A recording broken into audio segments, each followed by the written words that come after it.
Hi friends, ಇವಾಗ ಮೆಂತ್ಯ ಪಲ್ಯ ಹೇಗೆ ಮಾಡೋದು ಅಂತ ನೋಡೋಣ. ಒಲೆ ಮೇಲೆ ಪಾತ್ರೆ ಇಟ್ಟು ಅದಕ್ಕೆ 2 ಸ್ಪೂನ್ ಆಯಿಲ್ನ ಹಾಕಿ, ಅದು ಕಾದ ಮೇಲೆ ಈರುಳ್ಳಿನ ಹಾಕಿ ಅದನ್ನು ಸ್ವಲ್ಪ ಕೆಂಪಗಾಗೋ ತನಕ ಹುರ್ಕೋಬೇಕು. ಆಮೇಲೆ ಅದು ಸ್ವಲ್ಪ ಕೆಂಪಗಾದ ಮೇಲೆ ಒಂದೇ ಒಂದು ಟೊಮೆಟೊನ ಹೆಚ್ಕೊಂಡು ಇಟ್ಕೊಂಡಿದ್ದೀವಲ್ಲ ಅದನ್ನು ಹಾಕ್ಕೊಳ್ಳೋಣ. ಟೊಮೆಟೊ ಅದು ಅದರ ಜೊತೆ ಸ್ವಲ್ಪ ಮೆತ್ತಗಾಗೋ ತನಕ ಹುರ್ಕೋಬೇಕು.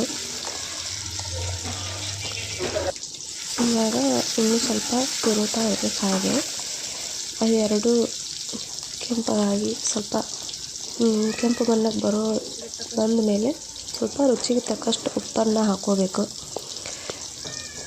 ಉಪ್ಪನ್ನು ಹಾಕ್ಕೊಂಡು ಅದನ್ನು ಸ್ವಲ್ಪ ಕೈ ಆಡಿಸ್ತಾ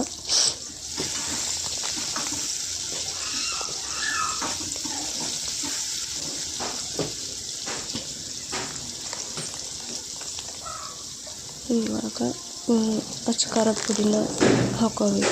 ನಿಮ್ಗೆ ಖಾರ ಎಷ್ಟು ಬೇಕೋ ಅಷ್ಟು ಹಾಕ್ಕೊಂಡ್ರೆ ಸಾಕಾಗುತ್ತೆ. ಅದನ್ನು ಸ್ವಲ್ಪ ತಿರುಗ್ತಾ ಇರಬೇಕು. ಹಾಗೆ ಇವಾಗ ಕಲರ್ ಎಷ್ಟು ಚೆನ್ನಾಗಿ ಬರ್ತಾ ಇದೆ ನೋಡಿ. ವಾವ್! ಇದೆಲ್ಲ ಆದಮೇಲೆ ಮೆಂತ್ಯ ಪಲ್ಯನ ತೊಳ್ಕೊಂಡಿರ್ತೀವಿ, ಅದನ್ನು ಮೆಂತ್ಯ ಪಲ್ಯನ ಹಾಕ್ಕೋಬೇಕು. ಇವಾಗ ಮೆಂತ್ಯ ಪಲ್ಯನ ಹಾಕ್ಕೊಂಡು ಎಲ್ಲವನ್ನು ಮಿಕ್ಸ್ ಮಾಡ್ಕೋಬೇಕು. ಮಿಕ್ಸ್ ಮಾಡಿಕೊಂಡು ಸ್ವಲ್ಪ ಅದೇ ಎಣ್ಣೆಲೇ ಕುದಿಬೇಕು, ಸ್ವಲ್ಪ ನಿಧಾನವಾಗಿ. ನೋಡಿ ಕುದೀತಾ ಇದೆ ಸ್ವಲ್ಪ. ಅದನ್ನು ಹಾಗೆ ತಿರುಗ್ತಾ ಇರಬೇಕು, ಇಲ್ಲಾಂದರೆ ತಳ ಹತ್ಕೊಂಡು ಬಿಡುತ್ತೆ.